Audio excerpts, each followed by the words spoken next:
Hi, it's Deb from Deb's Days Designs, and I'm back with another cute summertime sewing project. Today we're making appliqué sunflower placemats. They're a fun way to brighten up your kitchen or dining room table, and since we use raw edge appliqué to attach the sunflowers, it's a project you can start and finish today.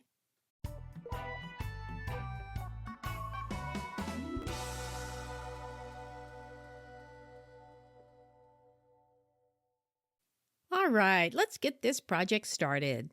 Along with your regular sewing supplies for this project, you'll need fabric scraps for the appliqué, a front fabric and a backing fabric, cotton batting, a paper-backed fusible web like Heat and Bond Light, optional basting spray, stabilizer, walking or free motion foot, and of course the printable templates. If you're one of those who doesn't like to start and stop and rewind videos, or don't want to have to draw your own templates, I do have a written version of this pattern available in my shop. You'll find the specific cutting measurements, step-by-step written directions with color photos, and the printable templates. It's a digital PDF pattern, which means you can download it to your device, read through it, and print out just the template page. But if you'd like to have the entire pattern on paper, you can print out the whole thing as well. I've added the links in the description down below, just in case you're interested. First, trace the individual parts of the design onto the paper side of the fusible web. Each placemat uses 3 flowers, 3 stems, and 6 leaves. Cut out each piece about 1/4 inch outside the tracing line, and then very carefully cut out the centers of the sunflowers on the dotted lines. There are 2 sizes of sunflowers and 2 lengths of stems to choose from. I chose 1 large sunflower on a longer stem and 2 smaller flowers on the shorter stem, but you could mix and match if you'd like. Following the manufacturer's directions, fuse the pieces to the wrong side of the appropriate colors of fabrics and let them cool. Then cut out the pieces along the traced lines. Do not cut away the inside of the sunflower fabric. Remove the paper backing from the fusible web and center and arrange the stems about 1/4 inch from the bottom edge of the fabric. Add the leaves and the flowers. When all pieces have been assembled, fuse it into place. I like to leave the edges of the sunflowers where the stems meet unpressed, so I can extend my stitching under the flowers. You can also add stabilizer to the back of the front fabric if you'd like. Finish the design by stitching around the raw edges of each of the fabric pieces with blanket, zigzag, satin, or straight stitches.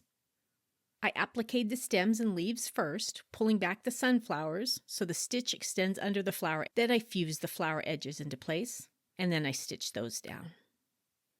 Like with our other placemat projects, fold the yard of backing fabric in half and press it. These photos are from my other pattern. Fold it in half one more time and press it, and cut on the pressed lines. Place the backing fabric with the wrong side facing up. Center the batting in the middle. Center the appliqué piece on top and baste it in place to limit shifting during quilting. And then quilt it as desired. Since we're using the backing piece as a binding, do not quilt beyond the edge of the front fabric piece. If your batting has shifted, fold the backing out of the way and very carefully trim it so the front fabric and batting match. Unfold the backing and trim the backing fabric so it measures 1 1/4 inches away from the front fabric. To create the binding and mitered corners, fold the corner of the backing so it meets the corner of the front piece and press it. Open up the fold and cut on the creased line. Fold the cut corner over the corner of the front piece and press it. Fold each side so the raw edges of the backing meet near the raw edges of the front and press it. Fold the backing fabric over one more time so it becomes a binding on the front, and press it. Follow the same technique all around the placemat. Use fabric clips or pins to hold it in place. Adjust the mitered corners if necessary. Top stitch around the outside near the open edge of the binding.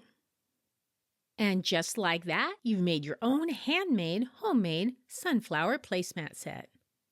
If you'd like to see more quick and easy sewing projects like this one, be sure to subscribe to my YouTube channel and remember to click the bell so you can get notified of my newest tutorials. See you next time with another project.